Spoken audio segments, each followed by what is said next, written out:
Scruff's cake party. On the Fat Controller's Sodor Railway, there was a little engine called Scruff. He came from his own railway, but he is glad to be on the Fat Controller's Railway though. He was kicked back into action again, and he is still a really useful engine. But unfortunately, he has become a rather cocky engine, and engines don't like hanging around him. He now has to shunt his own trucks and coaches to be turned into goods trains. Scruff doesn't like that. One day the Fat Controller called him to the yards. He was going to pull a special. Scruff was excited. He went under the Boulder Mountain Bridge. He arrived and there was the siding. And then he puffed along. But Scruff wasn't in the mood for warming up his wheels. Then Thomas broke into the conversation. Scruff, he said, you can't just stand there and be a self-and-sad engine. He said, we don't like you because you're cocky. I don't care, said Scruff. At least shunt my own trucks and coaches in a while. Oh really, said Thomas. You've been very rude to us and we don't want to. Sometimes, said Scruff, you still have to forgive. Like, remember what you did to Nert and Atten? Please don't remind me. I won't. And by the way, don't do it again. I won't, said Scruff. And then Scruff puffed away. He puffed into the main line,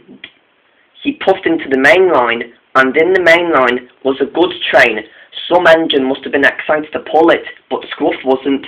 Pah, he said, these pieces of garbage, the Fat Controller wants me to pull them. Well, I will never.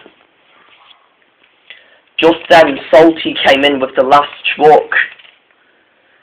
You have to, he said, it's the Fat Controller's orders. Well, you're not the Fat Controller, so I'm not pulling it. Look, you're already coupled to the train. Actually, said Salty, I'm not. I've just shunted this truck here for you, so that you'll continue your way for more. Oh, said Scruff, my luck doesn't feel good right now. And your behaviour, said Thomas.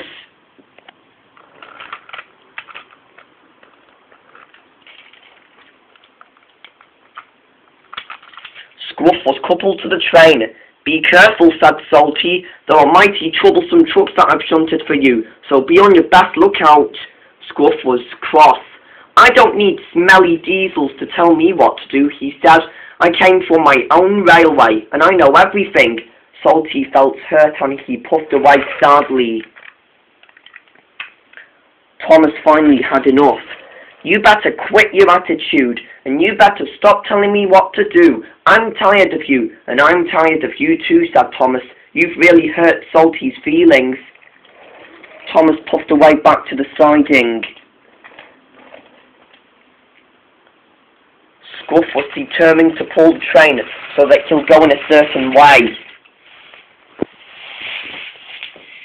He continued along his way. The trucks were crossed though. Let's pay him out, said Scruff. Pay Scruff out, they said. Just then he whispered it to all of the other trucks.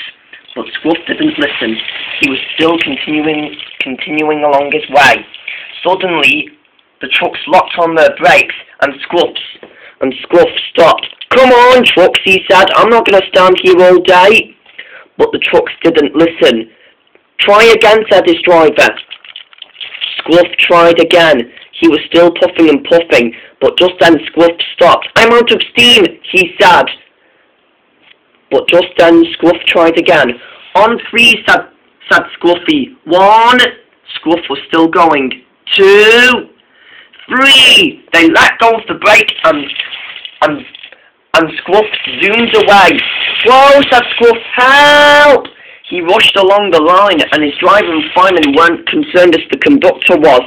He was in the brake van. The coupling snapped between the goods train, and the brake van was left on the line. As the train thundered by, now they didn't have a brake van. Someone help me at once, said Scruff. Fine, said Scruffy, we will. They went up Boulder Mountain, and suddenly, down below, was Laurie and Kevin sitting under the bridge. Suddenly, Suddenly, the goods fell out of Scruffy and it banged him on the head. Ow! Ow! They said, that hurt! Just then, they discovered something. Oh, they said, it's from Scruff's train. Why, we didn't know. Scruff zoomed back into the line. Ha, said Thomas, just what he needs. Scruff was hoping that he didn't want to go back to the same line all over again.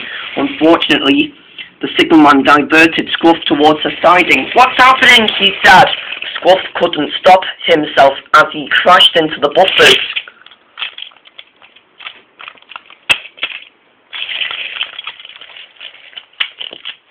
Scruff was derailed.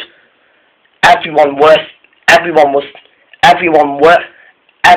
who looked at Scruff were really surprised. Whoa, Scruff, said the Fat Controller, you didn't have to burst in, he said.